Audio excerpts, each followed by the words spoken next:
ভারত পাকিস্তান সীমান্তে যুদ্ধের আগুন, আকাশে কামিকাজি ড্রোনের তাণ্ডব, মাটিতে ছারখার আকাশ প্রতিরক্ষা ব্যবস্থা। লাহোর থেকে করাচি, পাকিস্তানের অসংখ্য জায়গায় হামলার দাবি ভারতের।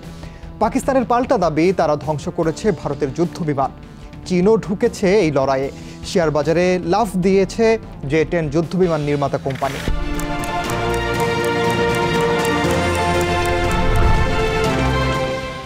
আকাশের সাইলেন্ট কিলার ইসরায়েলের নির্মাণ করা হ্যারপ ড্রোন প্রথমবারের মতো এই উপমহাদেশের আকাশে মোতায়েন করেছে ভারত।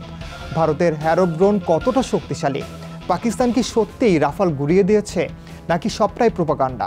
চীনের শেয়ার বাজারে যুদ্ধের প্রভাব কেমন, তাই জানাবো এবারের দৃশ্যপটে। সঙ্গে আছে আমি, ওমরিনা।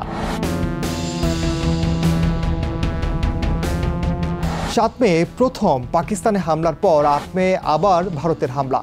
এবার সরাসরি পাকিস্তানের আকাশ সীমায় ঢুকে লাহোর, করাচি, রাওয়ালপিন্ডি সহ বহু শহরে ইসরায়েলের তৈরি হ্যারপ ড্রোন দিয়ে ভারতের হামলার দাবি। পাকিস্তান দাবি করেছে 25টি বা তার বেশি হ্যারপ ড্রোন ধ্বংস করেছে তারা। এরপরও একাধিক জায়গায় হ্যারপ আঘাত হেনেছে। সবচেয়ে বড় ধাক্কা লাহোরের HQ-16 এয়ার ডিফেন্স সিস্টেমে, যেখানে LY-80 রাডার ধ্বংস হয়েছে বলে দাবি করা হয়।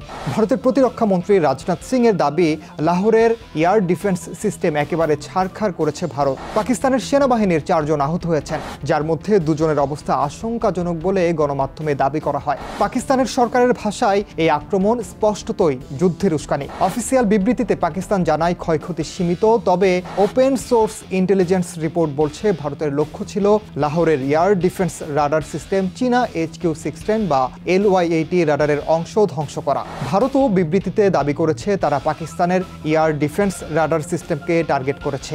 লাহোরের একটি সিস্টেমকে নিষ্ক্রিয় করারও দাবি তাদের।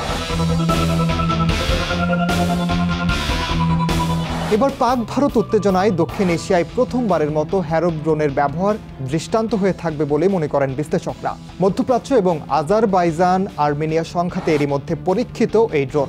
হ্যারপ মূলত একটি লয়টারিং মিউনিশন, যা দীর্ঘ সময় ধরে টার্গেটের চারপাশে চক্কর দিতে পারে। সুযোগ মতো আঘাত হানতে সক্ষম বলে দাবি নির্মাতা প্রতিষ্ঠানের। অ্যান্টি রাডার ক্যাপাবিলিটি থাকার কারণে এটি বিশেষভাবে এয়ার ডিফেন্স সিস্টেম ধ্বংসে কার্যকর বলেও দাবি করা হয়। সহজ কথায়, হ্যারপ হলো এমন এক ড্রোন যা নিজের টার্গেট খুঁজে বের করে আঘাত হানে। একে বলা হয় কামিকাজে বা আত্মঘাতী ড্রোন। এর অন্যতম বৈশিষ্ট্য, 1000 কিলোমিটার রেঞ্জের লক্ষ্যবস্তুতে আঘাত হানতে পারে। 9 ঘন্টা পর্যন্ত আকাশে চক্কর দিতে পারে হ্যারপ ড্রোন। শত্রুর রাডার সিগন্যাল ধরলেই লক করে আক্রমণ করে এটি। ইলেকট্রো অপটিক্যাল, ইনফ্রারেড ও অ্যান্টি রাডার সিস্টেম এবং GNSS জ্যামিং প্রুফ। এই ড্রোন শুধু টার্গেটকে ধ্বংস করে না, শত্রুর আকাশ প্রতিরক্ষাকে অকার্যকর করে যুদ্ধের গতি পাল্টে দেয় বলে দাবি সংশ্লিষ্টদের। ভারতের কাছে বর্তমানে শতাধিক হ্যারপ ড্রোন আছে। 2009 সাল থেকে ভারতের কাছে এই ড্রোন থাকলেও এবারই প্রথম পাকিস্তানের মাটিতে সরাসরি ব্যবহার করল নয়াদিল্লি।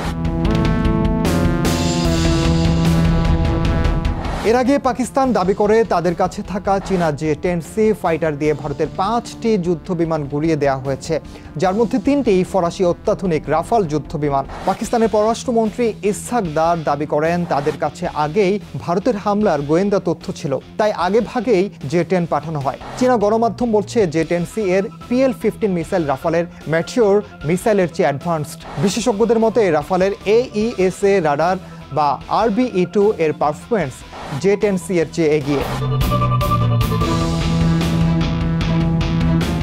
J-10C নিয়ে প্রচারের কারণে চীনের চেংডু এয়ারক্রাফট কর্প এর শেয়ার 36% লাফিয়ে বেড়েছে। রেজল্ট এভিয়েশন কিছুটা চাপের মুখে। যুদ্ধের মাঝেই বাণিজ্যের বড় খেলা শুরু হয়ে গেছে বলে মনে করেন অনেক বিশ্লেষক।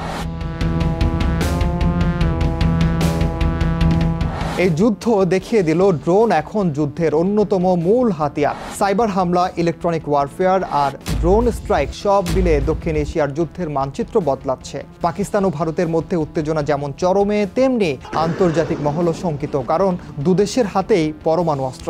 যুদ্ধ শুরু করা সহজ, কিন্তু যখন যুদ্ধের ময়দানে হ্যারপের মতো ড্রোন আর পরমাণু অস্ত্র থাকে, তখন সেই যুদ্ধ থামানোই আসল চ্যালেঞ্জ বলে মনে করেন বিশ্লেষকরা।